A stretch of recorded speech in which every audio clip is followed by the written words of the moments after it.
はい、こんにちは。MD ジャックです。愛です。耳の妖精ミミです。はい、今回は 9KZ by HBB ハです。HBB さんとのコラボモデルです。9KZ はカーンの時も HBB さんとのコラボだったよね。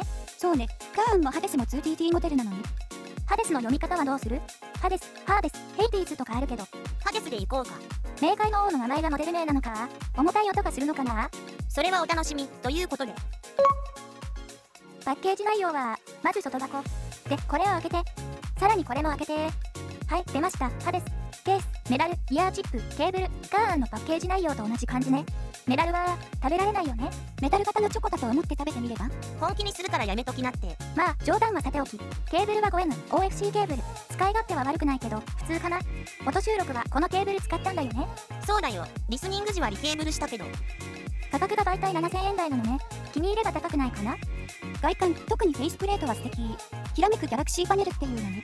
奥の構造が透けて見えるパネルデザインがいいよね。成形技術は多くのメーカーさんが取り入れてることだけど、高精度 DLP3D プリンティングで成形完成度も高い。サイズは少し厚みがあるように見えますが、ステムがやや短く感じ、約 22mm の厚みは一般的だと思います。ステム先端の返しがついていないので、使用できるイヤーチップが限られるのが難点でしょうか。そうだね。ドライバーは 9mm ダイナミックタイプが2機の 2DD 構成。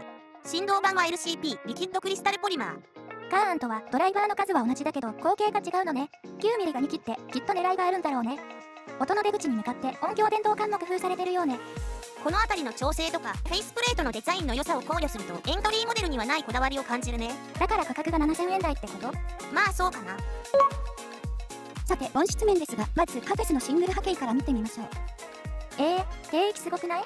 そう、びっくりしたわ。測定前のリスニングの第一印象が広域抜けてこないなだったんだけど、測ってみて納得。低域が思いっきり強く、中広域以降が通常よく見る他モデルの出方より控えめ。いろいろ対処してみたけど、それは後で触れるわ。イヤーチップの比較波形はこれ。さっき触れたけど、ステムの返しがない影響ですぐ外れちゃうイヤーチップは対象外にしたから、比較といってもこれだけ。ただ、バンドルイヤーチップだと広域がもっと出ない結果になっているんで、広域を少しでも確保する最初の対策は、イヤーチップの交換。音収録は最近のスタンダード、リバイナスベルベット。でも、セドナイヤーフィットライトだと空間が少し広く感じたのと、鼓膜からの距離が若干遠くなる分、広域の感じは改善傾向だった。他モデルとの比較は？まずこれ。キャスターベースバージョンで一番低域を出した場合。なんか全然追いつけてないね。ハデスが出過ぎなだけでしょ。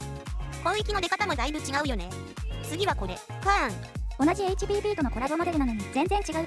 カーンはむしろキャスターベースバージョンに近いですね。ハデスは意図的に低域を強調したチューニングってことは確かだね。低域が強く印象に残っているモデルで思い出したのがこれ。7Hz レガート。レガートの低域結構似てますね。でも広域の出音は結構違うように見えます。そう、そのあたりを意識しつつサウンドチェックを聞いてもらえればと思うよ。比較はこの3モデル。音質調整の基準をカーンにしているんで、ハデスとレガートの低域の特徴も広域が弱いことも把握してもらえると思うよ。はい、了解です。ではサウンドチェックいきましょう。音量上がります。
はい、サウンドチェックでした。ハデスの低域の強さより小域の弱さが気になりました。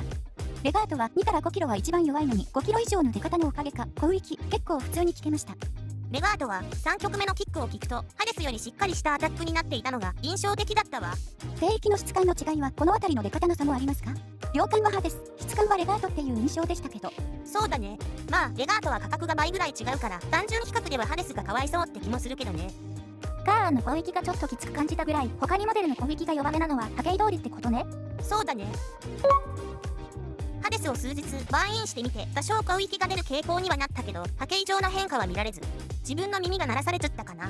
低域好きな人にはたまらない質感なのかもしれないけど自分には広域がもっと欲しいなぁと思った。イヤーチップやりケーブルでは到底追いつかないけどケーブルは広域の改善が見られるナイス HCK レッド AG を、イヤーチップはセドナイヤーフィットライトを使用。